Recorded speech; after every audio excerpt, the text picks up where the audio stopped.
Good evening, my friends, and welcome to another episode of Terror Radio Podcast. If this is your first time joining me, then welcome. This is a podcast dedicated in bringing you the best of horror and thriller old-time radio broadcasts, as well as original stories. I am your host, Keith, aka the Radio Show Nerd, and my apology, my lovelies. I meant to get this out last night, but life happens, but I'm here now. So again, my apologies for the delay. Tonight's episode is entitled Promises, Promises, or as I like to say, be careful of the promises you keep. So, without further ado, this is Terror Radio. Today, we will be featuring a double dose of the CBS Radio Mystery Theater, which was the catalyst for the resurgence of old-time radio in the 1970s. Our first radio play is entitled A Little Night Murder. A Little Night Murder, which was first broadcasted on March 13th, 1974. Following that is the radio play Give the Devil His Due, which was first broadcasted on December 23rd, 1974. Now, you all know the drill.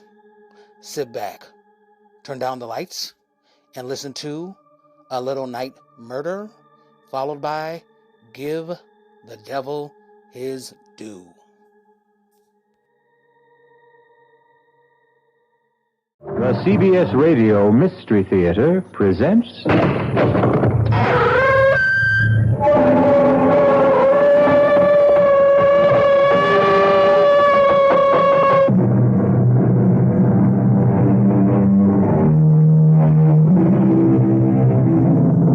Come in. Welcome. I'm E.G. Marshall. Welcome to the world of your own terrifying imagination. There are people who suddenly find themselves tortured and taunted by a fragile wisp of a memory. It's intangible and veiled, and it hovers uncertainly somewhere around the hazy borders of the conscious mind. It's a memory of something they may have said, or something they think they did. Exactly what it was has been long forgotten. But now, it must be paid for. And the price? Life itself.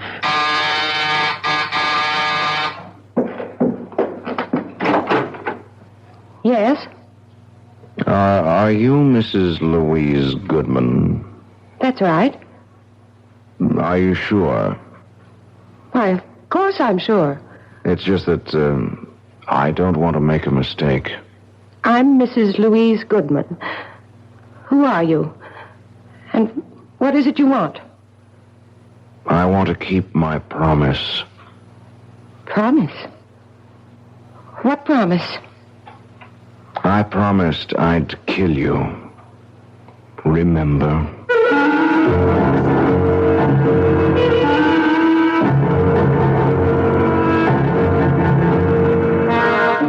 Our mystery drama, A Little Night Murder, was written especially for the Mystery Theater by Sam Dan and stars Tony Roberts. It is sponsored in part by Anheuser-Busch Incorporated, brewers of Budweiser, and by the Kellogg Company, makers of Kellogg's Special K cereal. I'll be back shortly with Act One.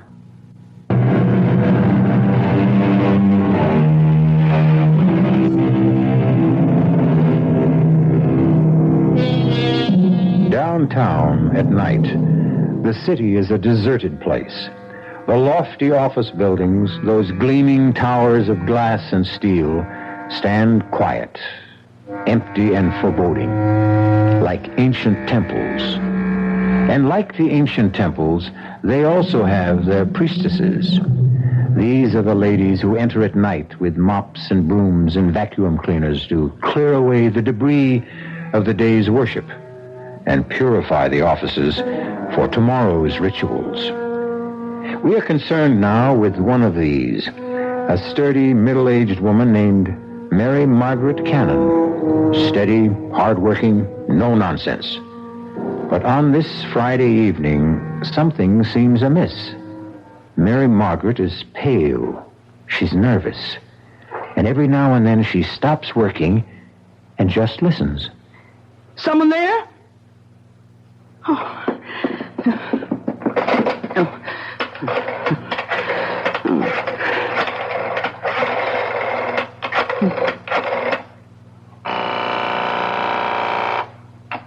Hello? Terry, I'm scared.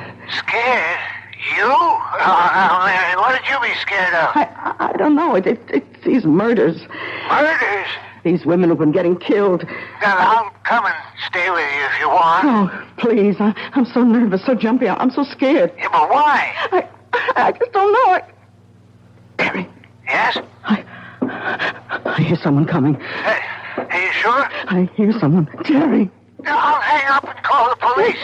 Oh, no, don't. It's just the guard. Yeah, you see? Now, is everything okay? Oh, yeah. Look, you just forget I called and get your rest. Oh, good evening, Tom. Oh, you're not Tom. No. I'm the new man, Mrs. Cannon. Oh, well, what happened to Tom? He called in earlier today. He said he was sick. They sent me down to relieve him. How'd you know my name? Oh, Tom told me. I asked him, who's in the building tonight, and he said, just Mrs. Cannon. But what? well, Tom doesn't know my last name any more than I know his. We're just Mary and Tom. How did you know? Why shouldn't I know your last name? You know mine. How? How would I know your last name? It's Jackson. Remember? Little Peter Jackson. I never saw you before in my life. Oh, you did. Yes, you did. What do you want? I want to keep my promise. What promise? I promised I'd kill you. Why do you want to kill me? You don't remember? Well, let me refresh your memory, Mary Margaret Cannon. 23 years ago, you lived on Baxter Street, and one morning you walked into a little grocery store. Now you remember. You have exactly 30 seconds to live. Oh, please don't kill me, please. You should be saying your prayers. But I told the truth. If it was the truth, then God will forgive you. Pray, Mary Margaret Cannon. Pray. Oh, listen. My husband and I, we have a little money put aside. And I know exactly how you got it. You can have it. All of it. Only don't Pray, Mary Margaret. Jackson! Peter Jackson! Maybe 30 years old, tall, thin, blonde. Don't shout. No one can hear you. They'll hear me. They'll arrest you and hang you. His name is Jackson. Peter Jackson. Oh, no, don't. They'll catch you, Peter. They'll catch you. Number 4. Mrs. Mary Margaret Cannon. Number 5, coming up, Miss Alice Maitland.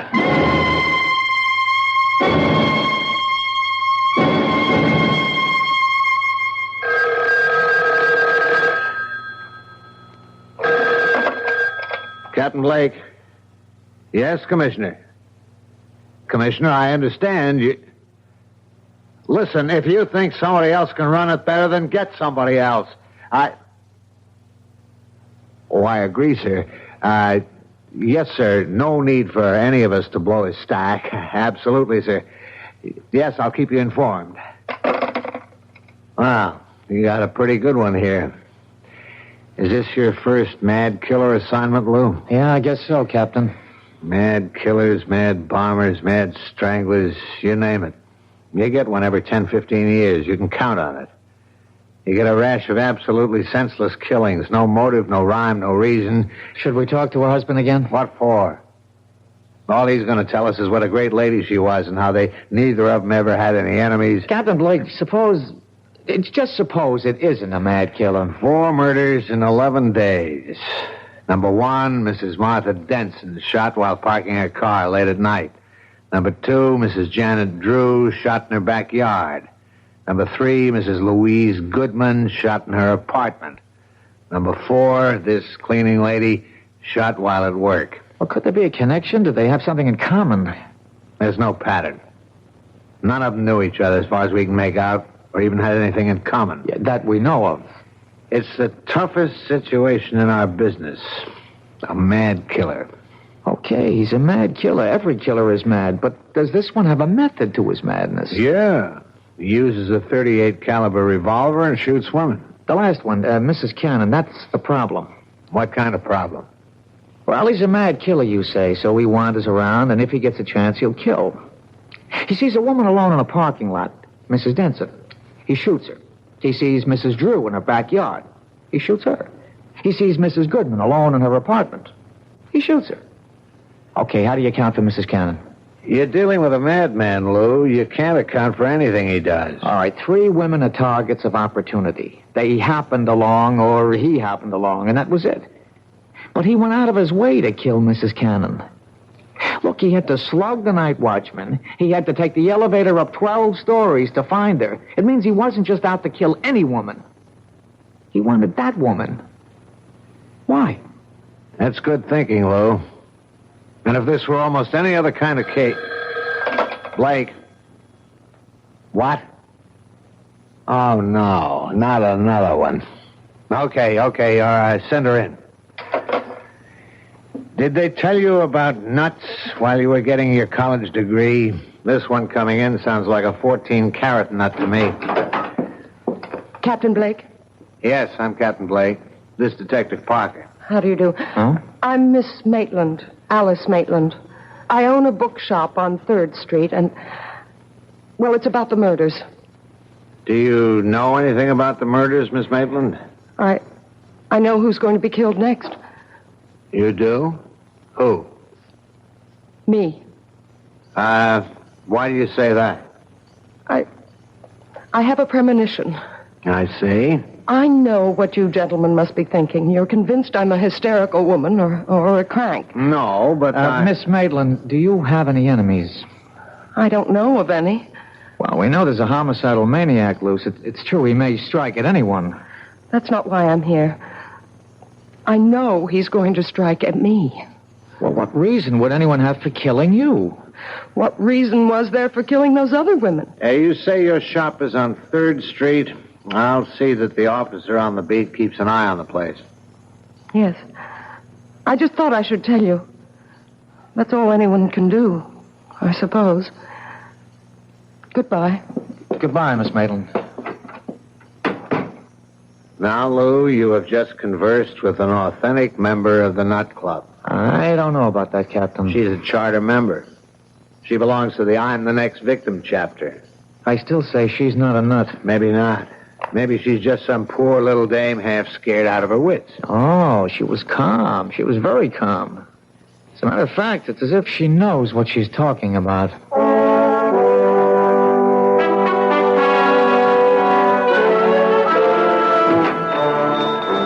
May I help you? Oh. Hello. Remember me? Yes. You're one of the detectives I spoke with. Yeah, Lou Parker. Tell me why you came to police headquarters with a story that, well, rationally, it doesn't make sense. You said as much yourself. You felt that you had made yourself seem somewhat ridiculous. But now, well, forget all that. I'm willing to assume that your story is true, that you really are next on the list. Then you do believe me? I'm willing to accept what you say, but you have to help me. Does anyone have a motive for wanting to kill you? No. If you never did or said anything that may have hurt someone? I can't remember. A disappointed boyfriend? I never really disappointed anyone that way. And yet you insist someone wants to kill you. I know it sounds ridiculous. There's a reason for feeling the way you do. If only we could uncover that reason. Excuse me, that's my phone. Hello? Hello? Hello? Hello? Miss Maitland? Yes. What is it? You seem rather pale. Oh? What happened? When I picked up the phone, there was just a click on the other end. As if someone had just hung up. Well, why should that seem to upset you? Well, because it's happened before. It has? Yes. Frequently? I mean, often enough so that it really isn't just an accident? 3, 4, perhaps 5 times a day. When did it start? Oh, I'd say about 2 weeks ago. I remember it happened 3 times the night the first of those women was murdered. Well, why didn't you tell us this before? I didn't think it was anything important. May I use your phone? It's back there in the office. Okay, I'll only be a moment. May I help you? Yes. Is your name Alice Maitland? Yes. Can I do anything for you? Well, you see, I came here because I have to keep a certain promise I made.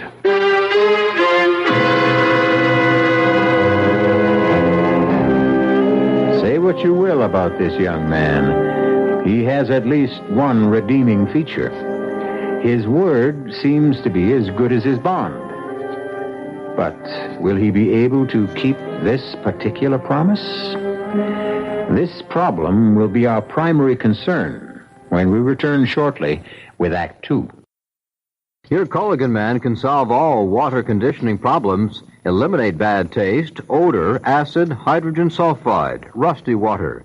Call your Culligan Man. You'll find him underwater in the Yellow Pages.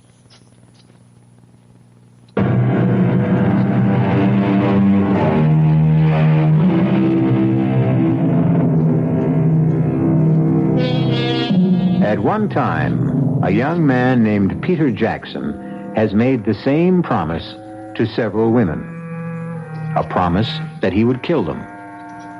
So far, he has kept his promise 4 times.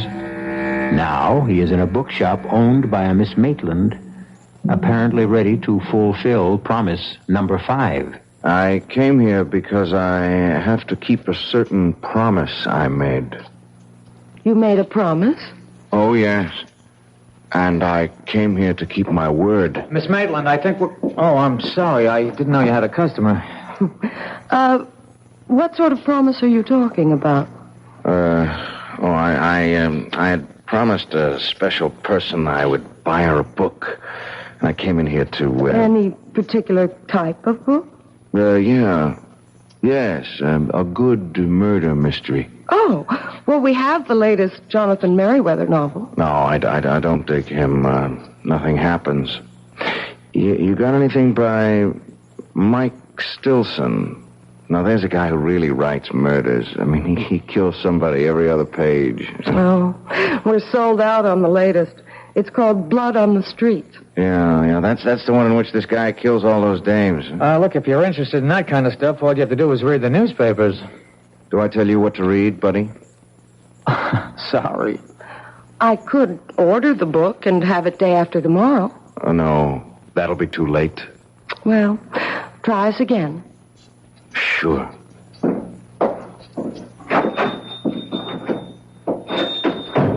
Well, there's a guy with gruesome tastes.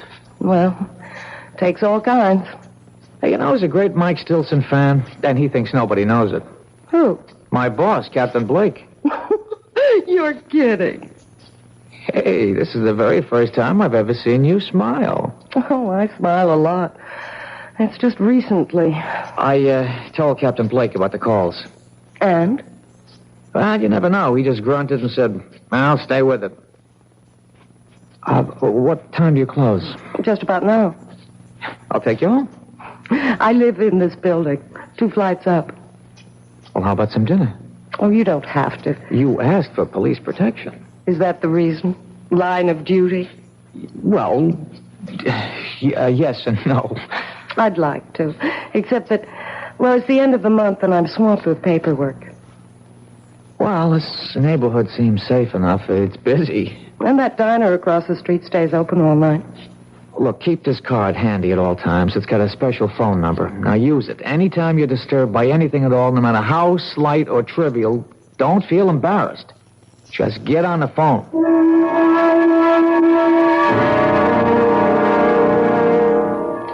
But I've already told the officers everything. Yeah, I know, Mr. Cannon, but I just have one more question. It's very important. What could be important? Mary's dead. You said that Mrs. Cannon had no enemies. I'll take that back. She had a great many enemies. But when we asked you last night, you said she had none. Sometimes when you think about a question, you see it in a whole new light. Can you name some of these enemies? She was good. She was honest. I'm sure she was, but just tell me this. During the past 10 days or so, would the phone ring and then go dead as soon as you picked it up? Yeah, now that you mention it, yeah, it happened. Often? At least 2, 3, maybe 4 times a day. I see. Is the name Alice Maitland familiar? Alice Maitland. Think. Alice Maitland. You know, there is something familiar about it. The Alice Maitland. Think of the type person with whom you could associate that name. Now, would she be a movie star, a librarian, a teacher, a woman who might own a bookstore? No, none of those. I think of a little girl. A little girl named Alice Maitland. Did she live in the neighborhood? These past couple of years, my memory, it just comes and goes. Right now, it's gone. Well, if ever you remember why and how you know Alice Maitland, call the number on this card. I'll have another cup of coffee, please. Are you waiting for somebody, mister? Well, not exactly. Why do you ask? Oh, well, now you've been sitting around for hours drinking the stuff. The coffee in this joint that good? Look, don't be frightened. Oh, who's frightened? Well, you are, so, just look at this. Oh, you're a cop. Uh-huh. Yeah, I was beginning to think that you could be that mad killer. Well, it could be just about anybody. I hope I didn't scare you too badly. Well, the truth is, I wasn't that much scared for myself. No? Well, you've just been staring at that building across the street. I got the idea you were watching for something. Are you? Well, maybe. Could I have change for the telephone, please? Thank you.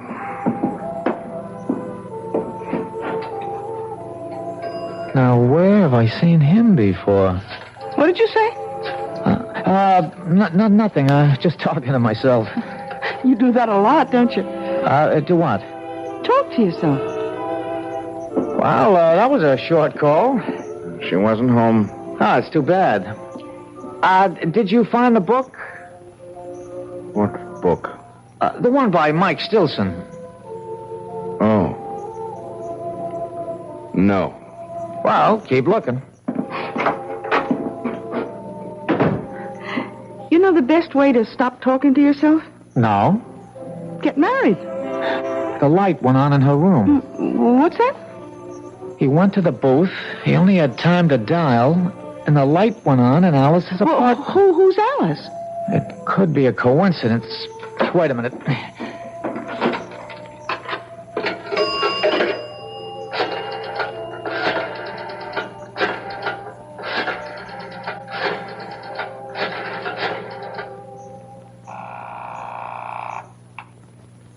Hello? Alice, it's Lou Parker. Did I wake you? No. I'm up.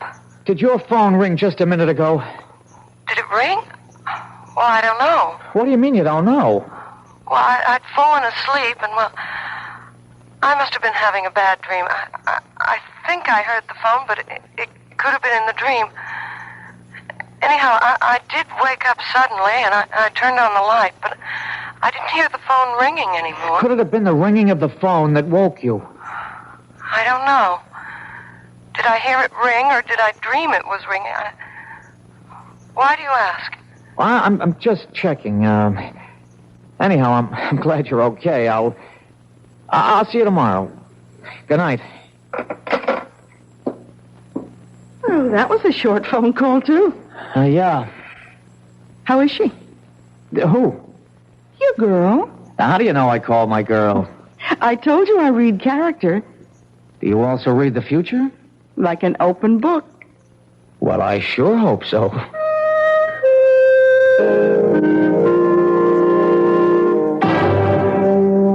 Captain, we got ourselves the killer. Oh, how can you be sure of your guy? I saw him in the bookshop. Does that make him a suspect? Maybe he likes to read. Then again in the diner. He may have been hungry. He didn't eat. He just went into the phone booth. He didn't even make a call. He was in there just long enough to let the number ring, and then he was out. So? So the light went on in Alice's, Miss Maitland's apartment. You mean he called her and hung up? Well, what? she isn't sure. How can she not be sure? The phone rang or it didn't? It isn't that simple. You see, she was asleep and she can't be sure. If it was the ringing of the phone that woke her up, or if the ringing of the phone was part of her dream. Good luck. Look, Captain Blake, there's something about this guy. He's young, about 30-ish, thin, blonde, a very hard line to his mouth. Lou, I think you better report in for general duty. This case is getting to you. Well, Captain, please. It's no reflection. It's even to your credit. It shows you care about people. Captain, let me have one more day. All right, Lou. 24 hours.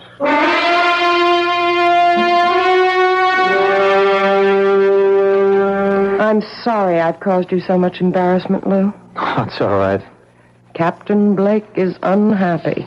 He'll get over it. He thinks I'm crazy. Well, he thinks most people are crazy. Lou, you can't keep guarding me forever. He has to strike at you soon. That's the pattern. He's done 4 murders in 12 days. That's one every 3 days. This is the night of the 15th day. He's due. Unless... Unless what? Unless I've scared him off for a while. No, keep away from your window. Why? Well, if he's around, we'll be tipped off. But could I have scared him away? After all, how would he know I'm a cop? You never saw him before? Never. We have to assume he's our killer. And what is the only thing we know about him besides his general physical description?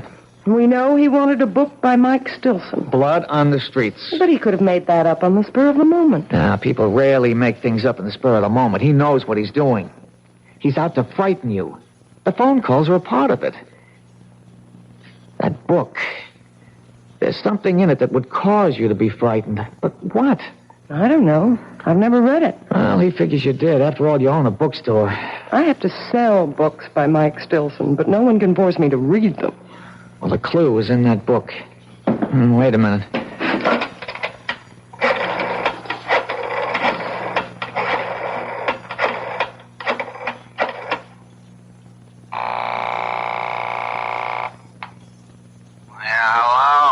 Captain Blake, it's Lou Parker. Do you know it's 2 a.m? Yes, sir, but I'm calling in the line of duty. You live dangerously, Lou. What is it? Captain, you've read all the books by Mike Stilson. What? Don't deny it, sir. It's a known fact throughout the department. You mean you woke me up at 2 a.m. just to ask? Line of duty, sir. If I read those books, it's only because I get a good laugh at how unrealistic they are. Captain, what's the story of Blood on the Streets? Lou, I hope your patrolman's uniform still fits.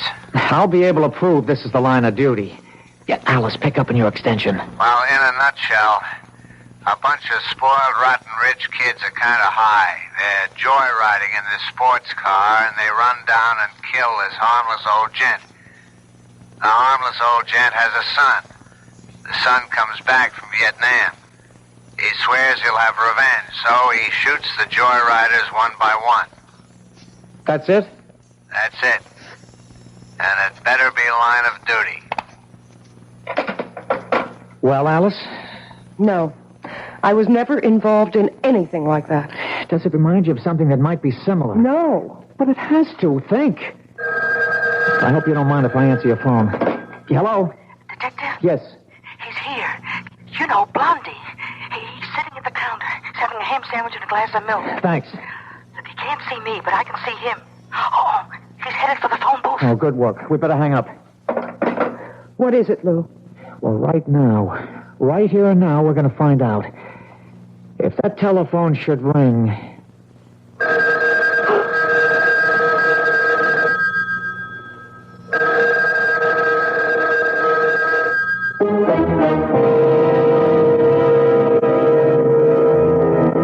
Whatever his faults, and we have already witnessed a rather grievous one, at least young Peter Jackson is something of a sportsman.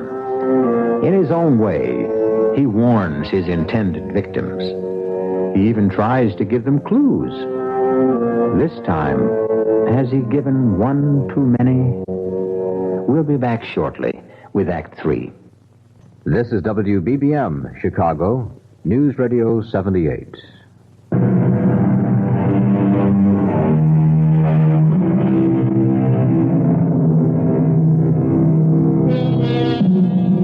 What would our civilization be without the telephone? Imagine your life without it. And the way the telephone works, it requires two people to complete a call.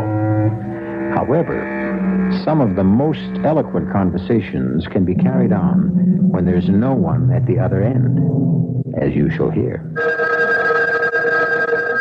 Answer it, Alice. Answer it. Hello? He hung up. Now I've got him. Where are you going? You stay here.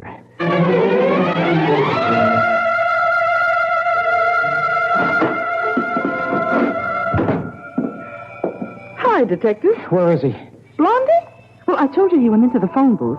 He didn't stay in there more than a couple of seconds, and then he ran out of here. Did you see which way he went? He didn't even pay his check. Which way did he go? Look, you got nothing to worry about. You'll get him. What are you saying? He ran into a cab that's usually parked outside. All right, could you describe I don't have to describe. I know. Look, all I want is... I know the cab driver. He's a school teacher for days, and he moonlights. His name is Vic Wilson. Does he have a radio? They all have radios. How could he make a living? What's the company? Oh, what a great witness I make. Jefferson. He even got the number on a card in the phone booth. Blondie's in for it, huh?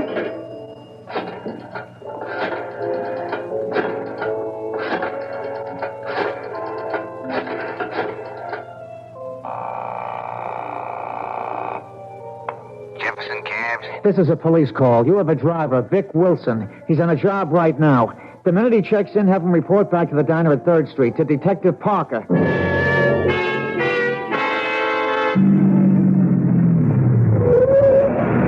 Detective Parker? Yeah. How do I know it's my badge? Get in. Can't be too careful. That maniac running around loose. Where'd you take your last fare? 790 Crescent. Oh, what is it? It's an apartment building. How big? 6 family, I'd say. Attached? No, it's all by itself. There's an empty lot on either side. They're renovating the neighborhood. It's about time. He lives there, huh? Yeah, I've been taking him there for the last couple of days. He comes out of the diner, he gets into the camp, that's where he goes. That's good enough. Is he a bad boy? Well, you wouldn't give him a star for good conduct, teacher. Throw on those searchlights, Haggerty, and hand me that bullhorn. We know who you are, and we know you're in there. We'll give you exactly 60 seconds to come out. Walk out the front door with your hands in the air. Keep behind the car, Lou. A nut like this one might want to take some people with him. You've had your minute. Come out, or we'll come in. All right, let's get in there fast. Open up, police. All right, stand to the side of the door, Lou. Cover me.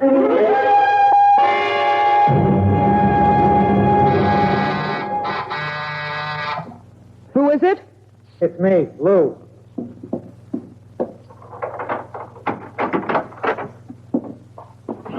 Lou, what happened? Well, You didn't get him. no, we didn't get him. Maybe it was the wrong house. No, the cab driver insists that's where he's been taking him. Then what happened? Oh, he's smart. He has himself dropped off at a false certain address in case he's being tailed, and then he sneaks out. Makes sense. course, Captain Blake doesn't believe a word of it. But, Lou... Oh, come on. 6 families live in that house. 6 ordinary, law-abiding families, and we rouse them at 5 in the morning and search the place. How angry is Captain Blake? Well, if he ever gets over it, I may wind up working nights in charge of the property office. Otherwise, I'm pounding a beat down along the docks. It's my fault. No. How do I really know I'm in danger? Why isn't this the product of an overwrought imagination? And the phone calls? Coincidence. And the guy in the bookshop? And we see him again in the phone booth just before your telephone rings? It could all be coincidence. I can't accept that. Captain Blake does. As far as I'm concerned, you're in danger, and you're convinced of it too, aren't you? But I don't have to be right. We can't take any more chances. Now, I'm going to stay here with you for another hour. By then, the stores will be open, and we'll buy you a small .25 caliber revolver. No. I'll arrange for a permit, and I'll show you how to use it. But I can't stand the sight of a gun. Alice, if a man is determined to kill you, all the advantages are on his side. We have to reduce the odds. I couldn't own a gun. I couldn't use one even if it meant saving my life. Now, Alice, I don't want to say that sounds silly, but... Lou, I don't think I can ever forget. Forget what? Well, I was standing right next to a man once who was killed by a gun. When? Oh, years ago. I was about 6. Who was killed? A very nice man. He was our grocer, Mr. Jackson. It was the day after New Year's, and Mama sent me out to buy... To this day, I remember. A quart of milk, a half pound of butter, and a jar of strawberry jam. And then this man came in. He had a gun. It was a holdup. And suddenly, there was a loud explosion and a terrible flash of light. Oh, it was terrible. Mr. Jackson fell to the floor. He was dead. And the man ran away. Was he ever caught? Oh, yes. Just a few hours later. I had to go to the station house to identify him. Do you realize what you've just told me? This is it. You identified the man. He was sent to jail. Now, years later, he wants his revenge. But that's not what happened. No? Oh, well, you see, I was so frightened. I wasn't sure. I really couldn't identify him. And he went free. So why would he want to kill me now? Then that gets us nowhere either. The others couldn't identify him either. The others? Yes. There were other people, but no one was sure of him.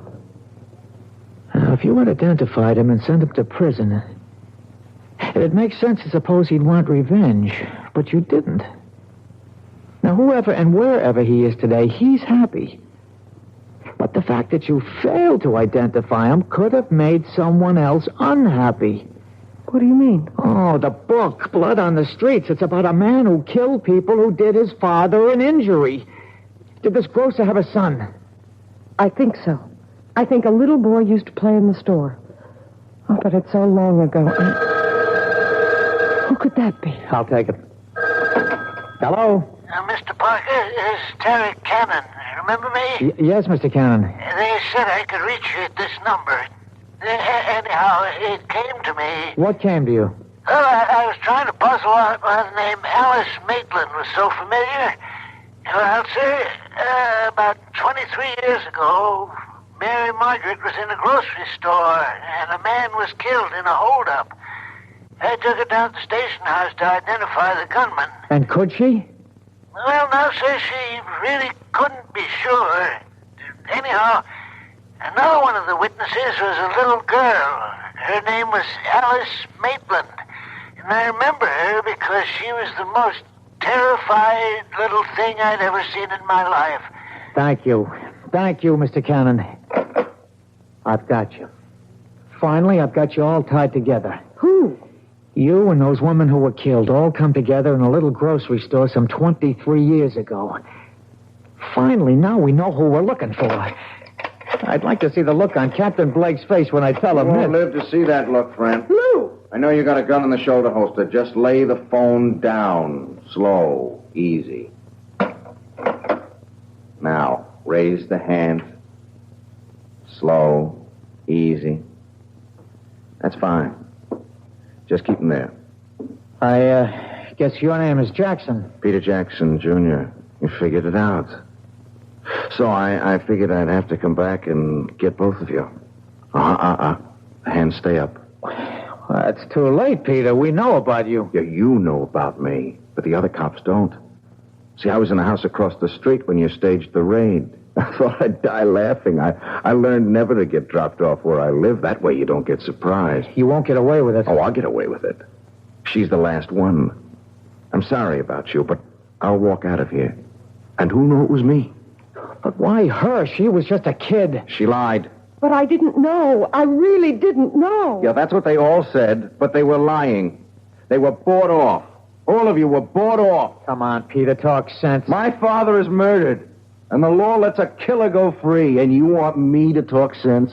Does it make sense that 5 people who were standing right there couldn't recognize him? But I couldn't be sure. I really couldn't be sure. My father, he never hurt a soul in his life. If a hungry person didn't have a penny in his pocket, he could still walk out of that store with a loaf of bread or a bottle of milk. If your father was that kind of man, what would he think of you, killing innocent people? My father believed in justice. But you knew who the killer was. Why didn't you go after him? Yeah, I did, but I was cheated. I spent years on his trail, and when I finally caught up with him, he was in his grave. Well, my father wasn't going to be cheated out of everything. If I couldn't have the killer, at least I could get the people who helped him. Let me explain something. No, you don't want to explain anything. You want a store. You want a chance to go for your gun. Well, you won't get it. See, I'll kill you first, and then her. There's such a thing in this world as justice. If the law won't give it to you, then you make your own. And that's why you're doing this? For justice? That's right. That's wrong. You're doing it because you love to kill. That's a lie. It's the truth. Look at yourself.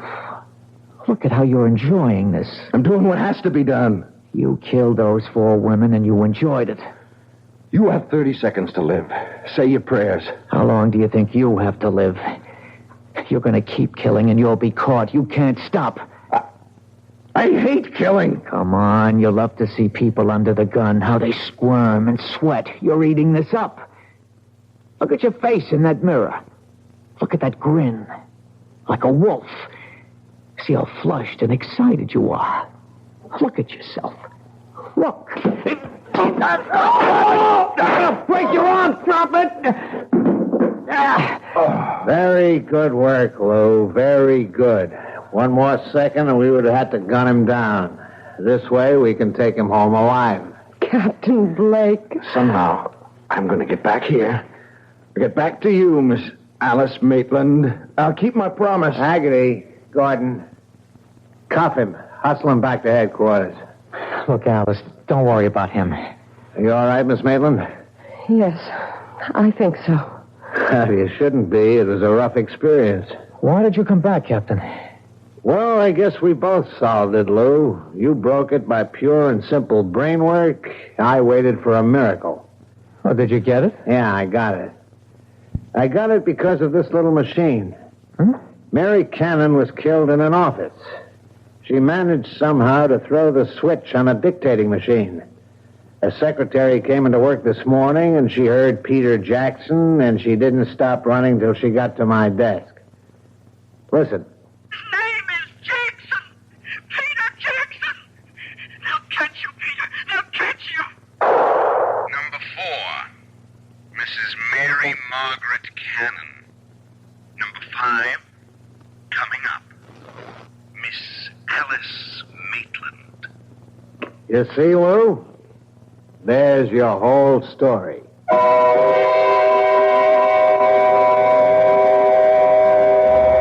Of course, that isn't our whole story. For instance, you might want to know what happened to Peter Jackson. He's in a hospital for the criminally insane.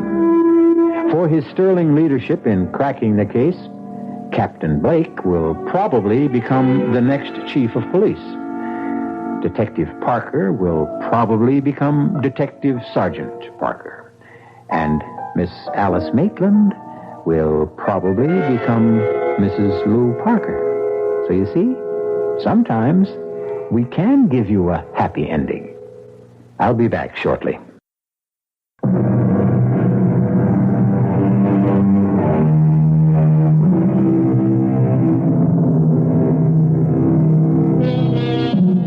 The story you have just heard was concerned with the most precious concept the human race has ever created: justice. And when you think of Peter Jackson, perhaps he proves the point made by a great poet. When a man takes justice in his own hands, he will soon shape her to his own ends. Our cast included Tony Roberts, Susan Grossman, Jack Grimes, Bryna Rayburn, and Robert Dryden. The entire production was under the direction of Hyman Brown. And now, a preview of our next tale. How has life gone with you all these years? Oh, as all lives go, I suppose. Has been the good, the bad, indifferent. Yes, well, mine has been mostly bad. I've prospered. My importing business in Baton Rouge. Ruination, that's been my lot, my fate. The fate of the House of Usher. Well, if you are financially in need... No. I speak of another kind of ruination. Decadence. I speak of the evil that molders within my body, my mind, my house. House? Oh, no house this. A tomb that houses the living dead. You are ill. Yes, I lied. I am ill with fear. This is E.G. Marshall inviting you to return to our Mystery Theater for another adventure in the macabre. Until next time, pleasant dreams.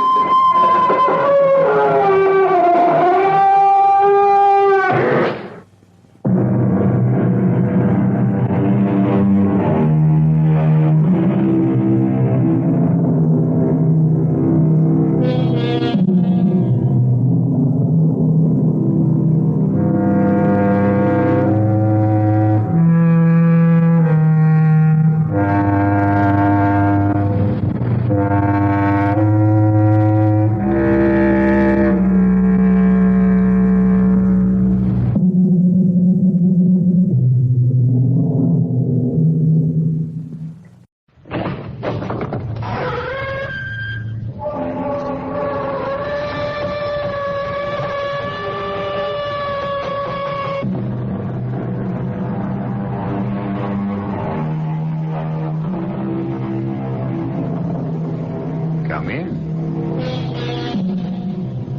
Welcome. I'm E.G. Marshall. Have you ever paused to wonder what happens to famous people when fame is wrenched away? Consider this. To singers, actors, dancers, to all who perform on stage before live audiences, applause is their life's blood. To performers, that sound is the music of the spheres. They live on it, thrive on it, feed on it. But when homage fades, dies away into silence, what then? Some accept retirement gracefully, or seem to, as did a world-renowned ballerina until her 50th birthday. I will pay anything, everything, to be young, to dance again. I warn you, the cost will be high. And before we go on, I give you one last chance not to go on. You are here of your own free will. You still have free will. Decide. Do you still wish to collaborate with me? If yes, then there is no turning back. What do you say? Alexandra, yes or no?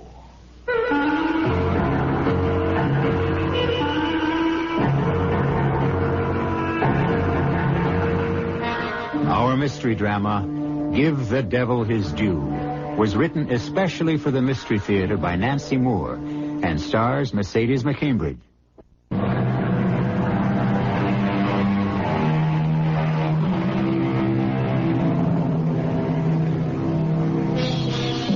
Alexandra, incomparable ballerina, toast of 2 continents, Alexandra the unsurpassed. It was said of her dancing that she was more than a star flung from the heavens. She was a constellation.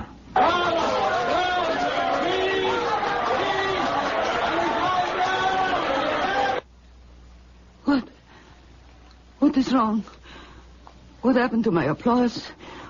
Where is it, my applause? The bravos. I can't hear them. Please applaud. Call my name. What is wrong? Sandra. Wake up, Sandra. What applause? Where did it go, please? Wake up. Please. I want my applause. That lovely sound. Someone has taken it away. Darling, wake up. What? Where? There now. That's right. John? Yes, dear, it's John. You were dreaming. I was dreaming. Yes, a bad dream. But You awake now? Where am I? What am I doing in this place? Sandra, you're home. Now, come on. Back to bed. I'm all mixed up. Come on now. Take my hand. I'm so cold. Of course you are. That thin nightgown dancing around the room. Oh, my head, it aches so. Oh, there now. That's my good girl. You'll feel better in a minute. Swan Lake. Huh? I danced Swan Lake. Oh, in the dream, yeah? Yes. What dream? What are you talking about? I danced Swan Lake last night. And such applause, John. I can't remember how many curtain calls. And the flowers. There were never so many. Sandra. Brava, Alexandra, brava. And one young man was calling out, I love you, I love you. And after the 7th encore, or was it the 8th? Sandra, stop it. Stop it right now. John, what has happened to you? You've always been so proud of my talent, my fame, and lately you seem actually jealous of it. Alexandra, will you listen to me? You did not dance last night. You will not dance tonight. You haven't danced for 13 years since you retired. You're 50 years old. I am not 50 years old. Why do you say such things?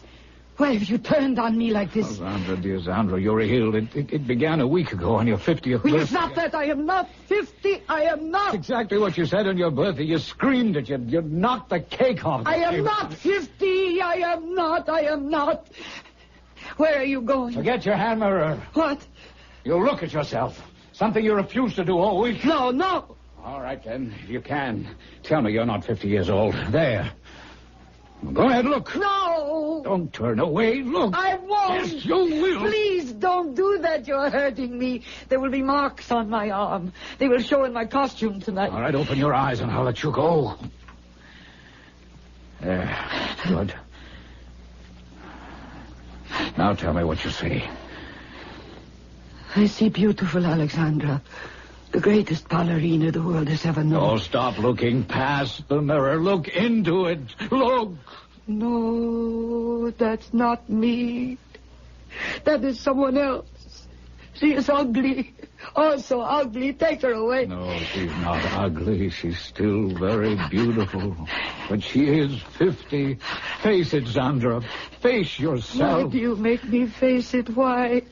I hate what I am. Then you do know what you are. You know. Sometimes I know. But I don't want to. I want to go back. To go back. Darling, you can't go back. You can't live in the past. This is now. I hate now. But it exists and you're part of it. Yes, John, you are right. Of course you are. You listened, Daniel. You heard, understood. I listened, I heard. Now, will you do the same for me? Listen? Oh, certainly. I've known what's been going on this past week. Part of my mind has always known. I've tried to blot out the truth, pretend that it is lies, and sometimes I can do it. But you dragged me back. How cruel, just now, in the mirror, with the wrinkles. Alexandra, I don't want to hurt you, but I can't let you go on like this. You're getting deeper and deeper into this pretense. I don't know where it'll lead. Thank God we've talked about it honestly. And tomorrow, we'll talk more. Now, let's try to get some sleep. No, I haven't finished. There's something I haven't told you. You say I need to know that I am 50, that I can't dance, that I will never dance again. Well, you need to know that I will dance. I will. Oh, Zan. I know it sounds impossible to you, even mad. I know you can't believe it, but it is true. Alexandra, the unsurpassed, will dance again. All right, Sandra. Will you promise me something? All right. I'll stop talking about it. But that does not change what will be. No. I want you to talk about it. What? To a doctor. To a psychiatrist. I see. Please, darling, I beg you. This is madness, what you're saying. You're headed straight for a breakdown. Do you think so, John? Well, there's been plenty of evidence, and now this. But I think it can be prevented. Very well, then I shall see a doctor. Yes, I certainly will. You will? Tomorrow.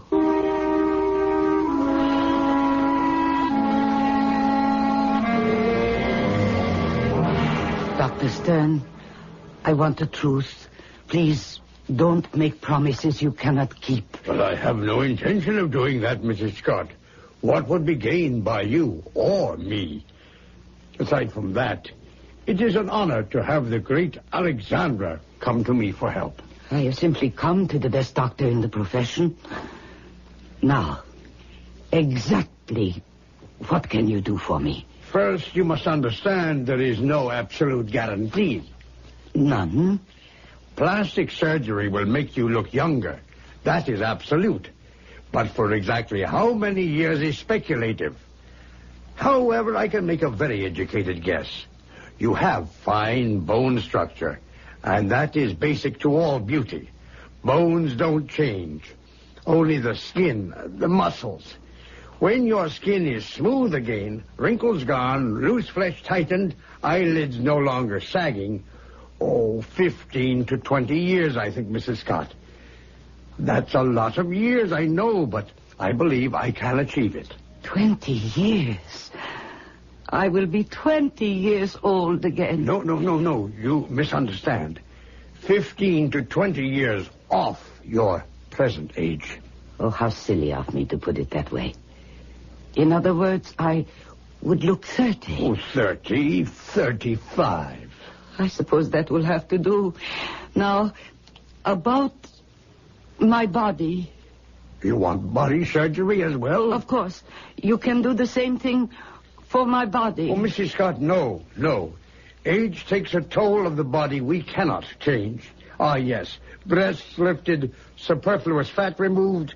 But if you mean your entire body made firm and beautiful... That is precisely what I mean. My dear lady, be realistic. Only magic could accomplish such a thing. Magic? Yes. Good morning, Dr. Stern. I am sorry for taking so much of your time. What is the lady's wish? Her fortune in the tarot cards? The palm? Or the crystal ball? I think the crystal ball. The lady has chosen well. And please, I am in a hurry. Something troubles you very deep. We will begin. My hands upon the crystal. Oh, It's most strange what I see. I see you young and beautiful. Tell me if I am dancing. Tell me. The crystal grows cloudy. The mist, I can see no more. Gone, all gone. But I have told you true. You will be young again. Please try again. I must know if I will dance. Carlotta has no power to see what her crystal ball does not wish to reveal. But you have other powers. No ancient magic. Can you make me young? Tell me, does the lady fear a witch? I don't fear anything except age and not dancing again. Send me to her. The witch is a man, a warlock. But, lady, beware the cost. I don't care what it costs. Tell me his name. He wears many names, many faces. What name today, what face, I do not know, but I do know where he dwells. Number 13, Gehenna Street.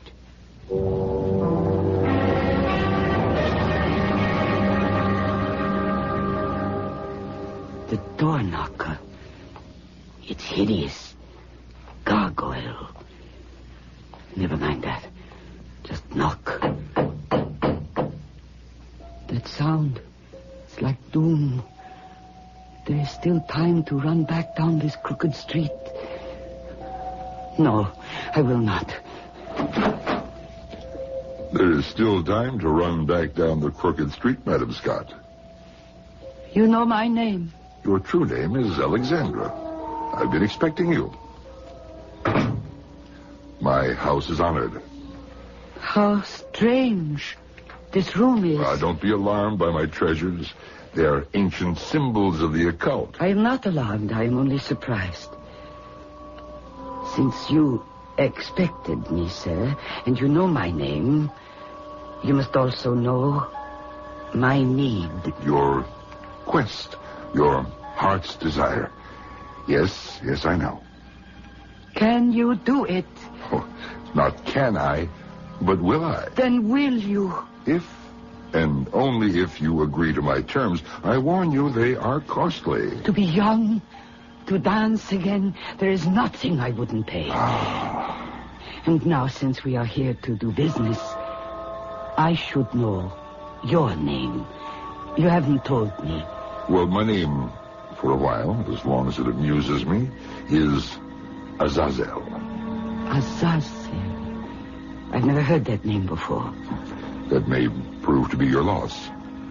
Well, I have heard it now.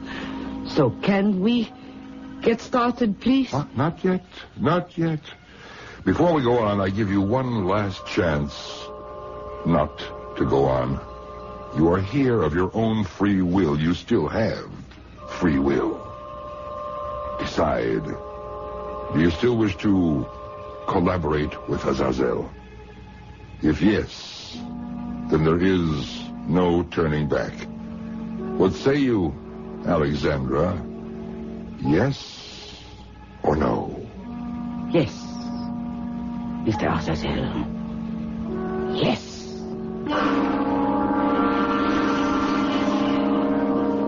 Azazel. If Zandra Scott, if Alexandra had remembered Milton's Paradise Lost, she would recall that Azazel is the name of a fallen angel who, with Satan, rebelled against heaven. And perhaps she would have run for her life down the crooked street. We will return to that street shortly with Act 2.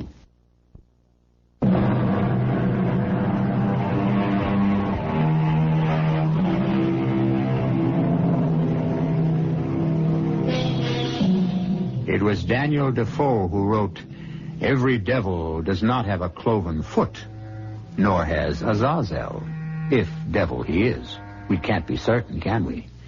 He may very well be only a charlatan, preying on the gullibility of foolish, vain people who wander down his crooked street. However, this I can tell you with certainty. Azazel is devilishly handsome, And wasn't it Shakespeare who wrote, "The Prince of Darkness is a gentleman"? So seems Azazel, genial, courtly, charming. Madam, will you sit here? Why, it's a kind of throne. And what more appropriate for Alexandra? Oh, how lovely it is to hear you call me that. Nobody does anymore. They call me Sandra. Now, Mr. Azazel... No, please. I dislike Mr. Azazel is enough. Azazel. Such an odd name. But I like it. I'm flattered. Now, you were about to ask what price I demand to make you young. 20. That's the age I want. Now, what if I said I'd take your husband from you? John, I wouldn't care. No? Your fortune? I quote you. Money, it's nothing to me. How charmingly we agree. But I'm saying neither of those things. Merely testing you. All I require of you now is your promise that you will indeed pay anything I should ask. You'll learn the cost only after your transformation. Are you willing to enter a pact so blindly? Yes. Oh, how swiftly you leap. Like a ballerina. But consider, my lady, consider Azazel may demand more than you care to pay. What have I to lose? I have nothing I care about. Nothing. Very well. Your promise, state it. I promise I will give... I promise I will give anything, everything, to be young, to dance as I danced when I was truly Alexandra. Don't make me wait any longer. Change me. Hurry. Here, this moment. Yes. How greedy, impatient Alexandra. The metamorphosis will be done my way, in my time, not yours. 3 nights must pass. The morning after the 3rd night, you will be Alexandra. I must wait 3 whole nights. For 30 years, you've waited to be 20 again. You can wait 3 nights more, surely.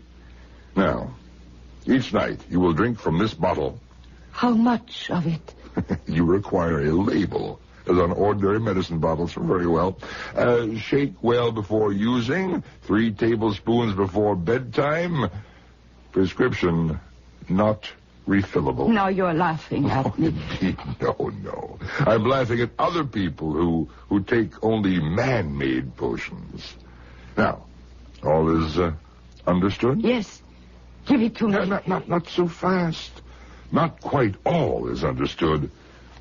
One more promise. On the morning of the 3rd day, you will come here down the crooked street.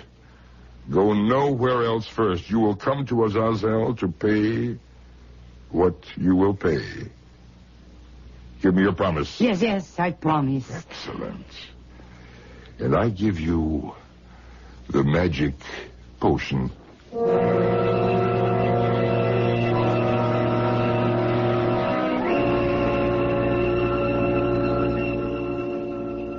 Sandra? What are you taking? What's in that funny-looking bottle? Oh, it's medicine, John. Oh, what for? Well, I'm not feeling quite myself. You're not? Well, isn't that what you have been saying for a week?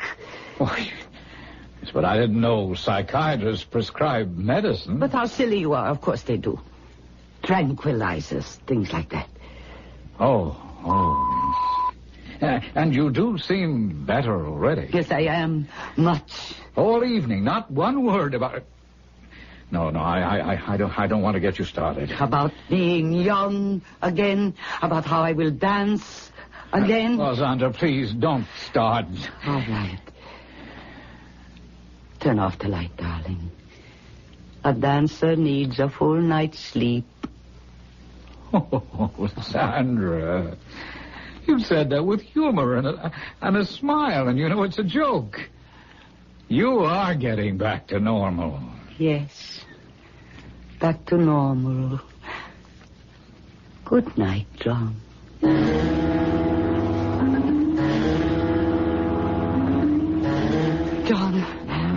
John, wake up. Oh, please. John. What time is it? It's 6. 6?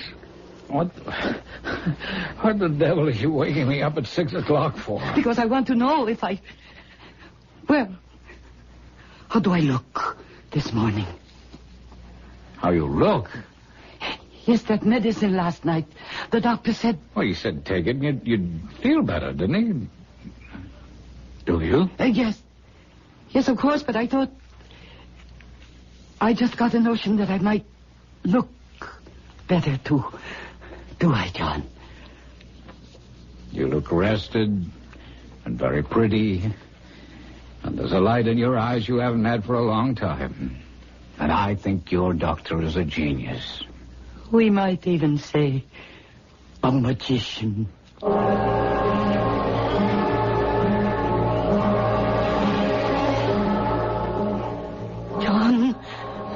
John. It's nearly 7 o'clock. 7? Oh. Sandra, what has gotten into you? We never open an eye until 8:30 or 9. Now, 2 mornings running. You... What? John. How do I look? Sandra, what is it you want me to say? I told you... Sandra. What? Sandra, are you taking some kind of youth-restoring quack medicine? Is that what you're up to? I am taking what the doctor told me to take. And yes, I did hope it would make me look better. I mean, all week I've had such worry lines, so tense, so nervous. That's all. I just wanted to look better. That doctor, you never call him by name. Why? Well, it is such an odd name, it's hard to say. Just what is this doctor's name? It is Dr. Azazel.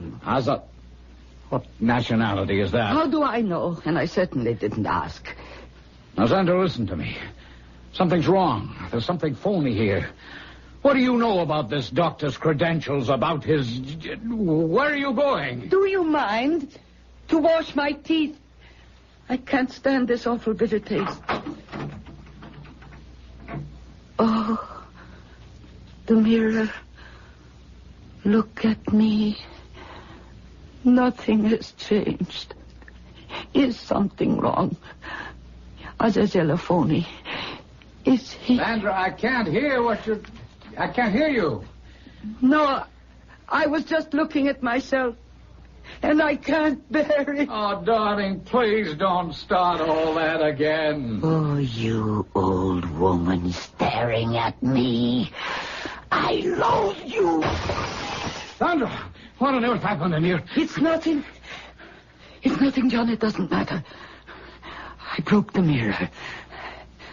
By accident.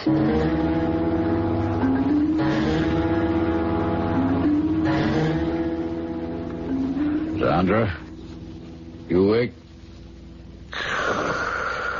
Oh, what time is it? It's still dark. Oh, where's that blasted light there? Oh, not quite 6, damn. Sandra's got me in a habit of waking. Honey, it's not fair. You sleep while I...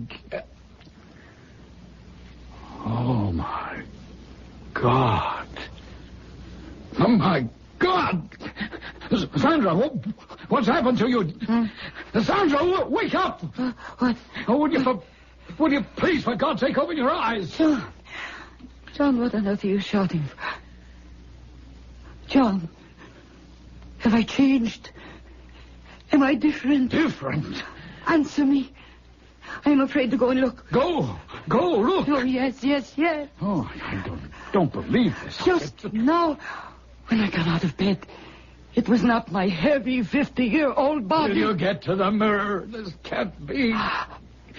Oh. I'm mad, or do you look the way I think you look? Oh, I am 20 years old. I am Alexandra. 20? In the name of heaven, will you explain to me how this could happen? Yes, It is the medicine. It was a magic potion given me by a warlock, a witch, Azazel. No, you are not dreaming. You are not mad. I am exactly what you see. He has given me back my true self. Please, John, no more arguments. I am going now. Zandra. This is goodbye. Zandra, one last time. No. Undo this unnatural, unholy thing before it's too late. You are too late.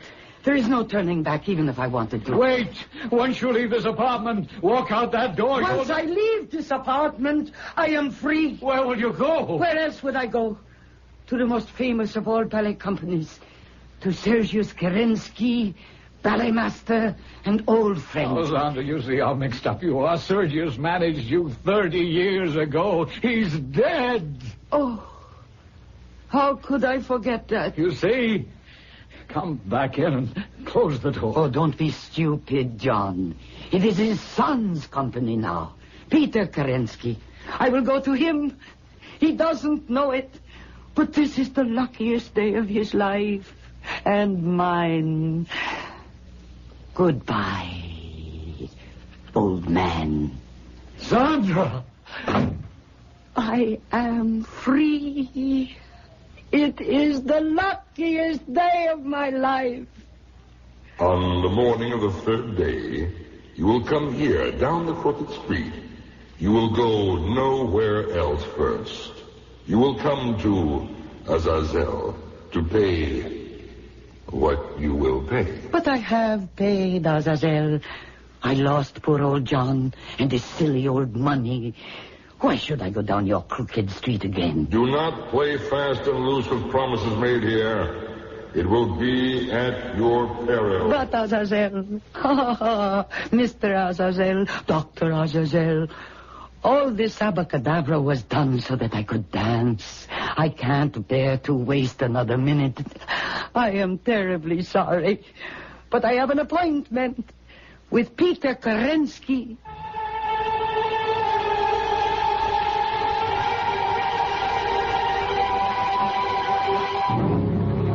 It was Cervantes who wrote, "He needs must go, whom the devil drives." But is that quotation appropriate here? Is it the devil who drives Alexandra? We still do not know who Azazel is. To her, he's only a sorcerer. And with the arrogance of newfound youth, she now dares defy him. It may well be that by not keeping her pact with Azazel, Alexandra is traveling down another crooked street, a dead-end street. We'll follow her when I return shortly with Act 3.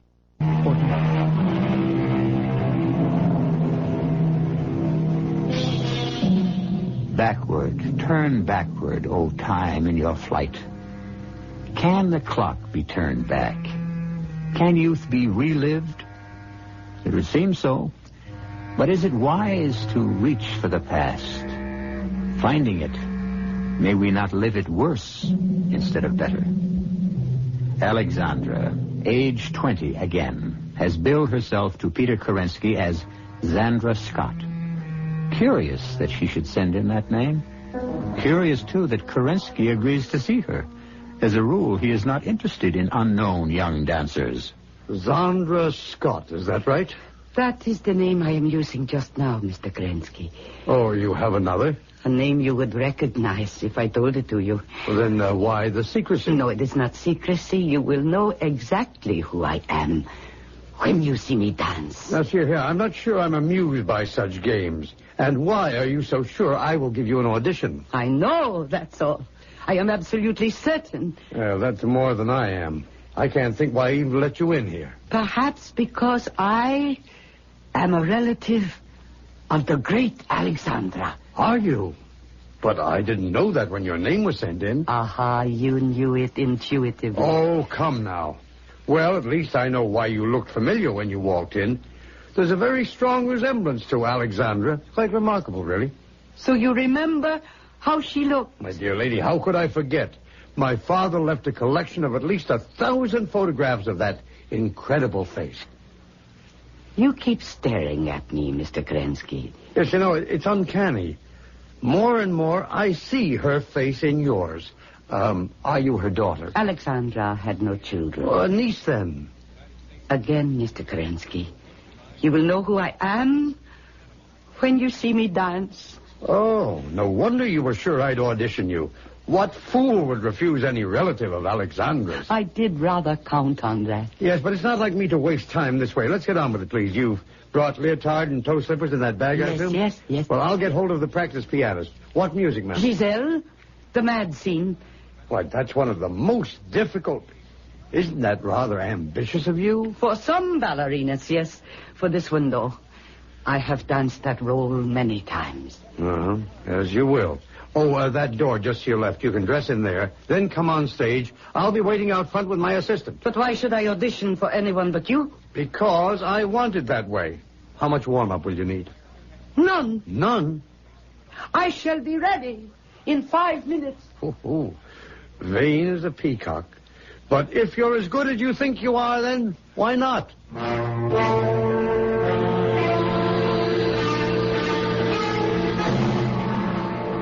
Wait until you see her, Trina. Oh, the reincarnation of Alexandra? Well, that's the feeling I have. Oh, well, if she has half Alexandra's talent, a quarter of it, but she's a find. A real beauty, too. Eyes like... Oh, there she is in the wings. Oh, Peter, she could be Alexandra's twin. What did I tell you?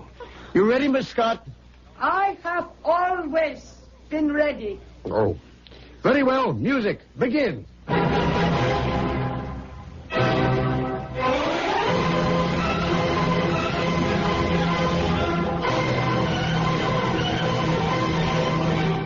Now, you vain, lovely creature, let's see what you can do.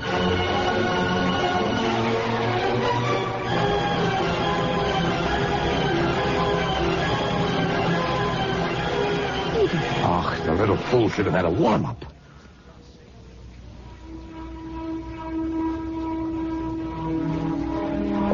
All right. I expected a slow start, but come on, let's see something.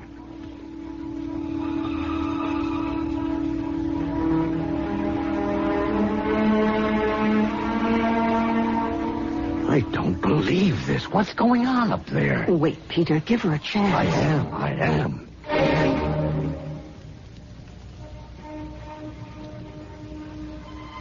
Oh, I will be damned. What is that? It's nothing. No elevation, no extension, no technique whatever. Not even any grace. This girl's clumsy. That is a trained dancer. Well, she's a rank amateur. Did she really think she could put this over on Kerensky? A chance resemblance to Alexandra, and she palms herself off as a relative. Oh, she couldn't have a teaspoon of Alexandra's blood. That damn little upstart tricked me. Does she really believe she can dance? All right, cut. That's enough. Why? Why did you stop me? Come down here, please, Miss Scott. Trina, this girl's out of her mind. I'd better handle this alone. Wait for me in the office, please. Thin ice, Peter. Handle with care. I know. How could you do such a thing? I was just beginning the marvelous dramatic passage where I could... Yes, I know, but I'm terribly sorry, but I don't think you're quite ready for that just yet. Not ready. Miss Scott, do you think you're ready? My experience, my talent, how could I not be ready? You actually think you danced well up there? You believe that? I didn't. Indeed, you did not. But I felt so marvelous. And the music and the stage. I was Giselle. It all came back to me as if I were... Mr. Kerensky, what are you saying to me? I'm saying you're not ready for this company, or any company for that matter. No, please. You don't understand. I came here too soon. I should have trained. I thought I didn't need to, but I... Mr. Kerensky, I have not danced for some time. I did not realize I would be so rusty. Any real dancer knows she has to practice every day of her life. But I didn't think that I had to. But I will go, and I will train, and I will be back. Miss Scott, please, I'm a busy man. You've had your audition. It's over. Don't bother to come back. I'd be less than kind to encourage you. Now, I'm sorry to be so blunt, but you simply have no talent. How dare you say that to me? How dare you claim you're related to Alexandra?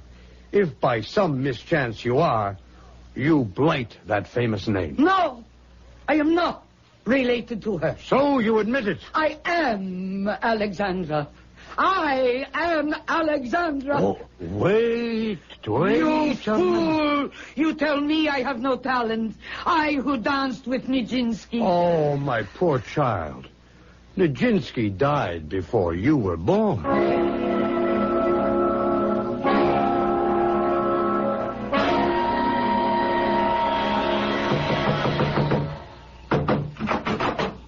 So, you have come. What have you done to me? Why have you done it? Come in, Alexandra. I am not Alexandra. I am nothing. Why did you do it? Why did you break your promise to come here? There was no need to keep it. I paid what you wanted. You have not paid. You went your own foolish way. That was your gratitude to the one who made you young and fair. I am young again, yes. But my body, it won't obey me.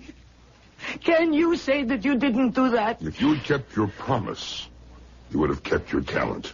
And I must ask you to stop shouting. It offends I want to go now. I don't like it Not here. so fast, Alexandra. It may be I shall reconsider what I have done. Huh? If you are still willing to give everything in return. But I have already given everything. No.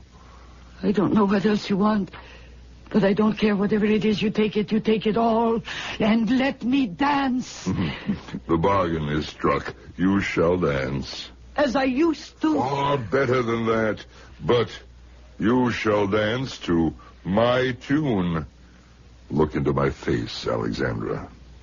Oh. What do you see? You. Who am I? Oh, you know my name? Say it. No.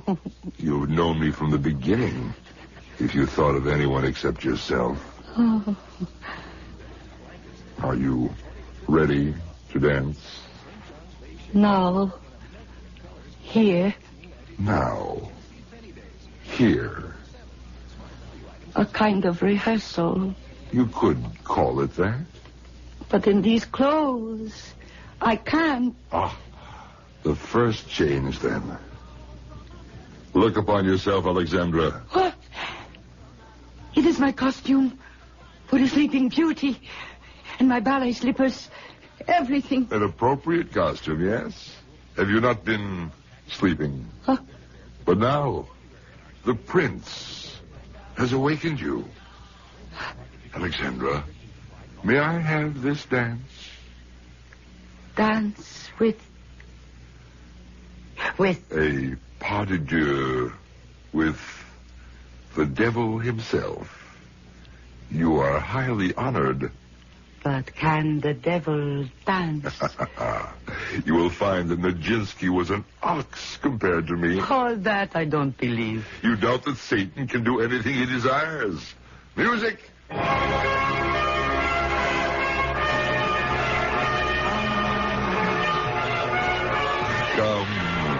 Come, your hand.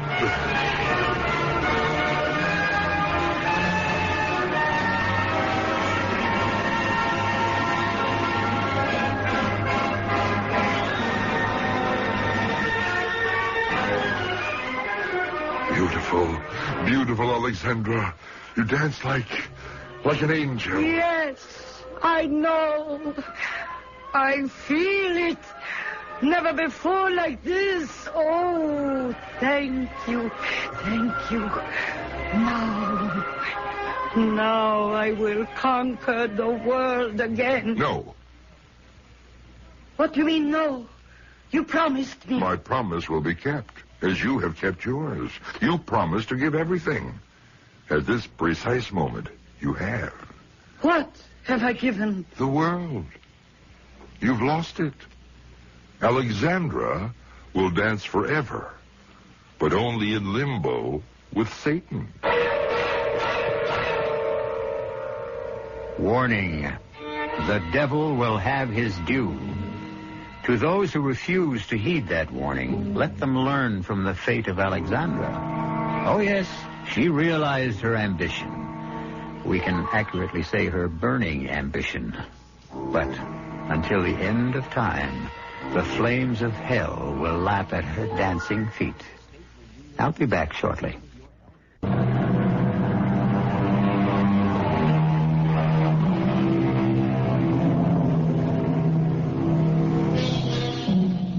You don't believe in the devil?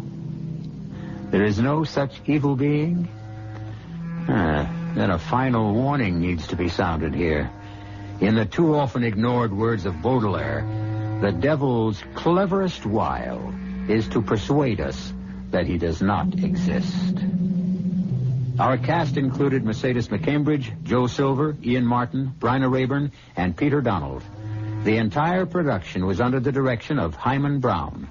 This is E.G. Marshall inviting you to return to our Mystery Theater for another adventure in the macabre. Until next time, pleasant dreams.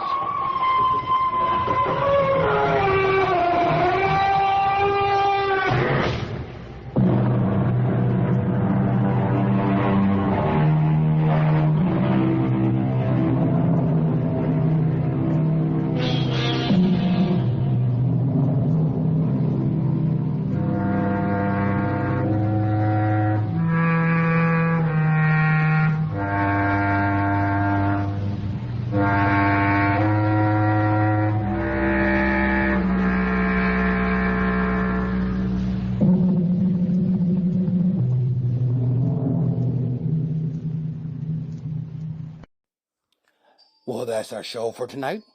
I want to thank you all for listening.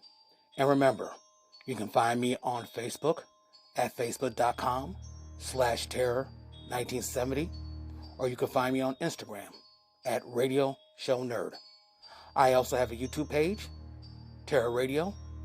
Check it out. Subscribe. Share and like the videos. Will be highly appreciated. Again, this is your host, Keith, better known as the Radio Show Nerd, signing off.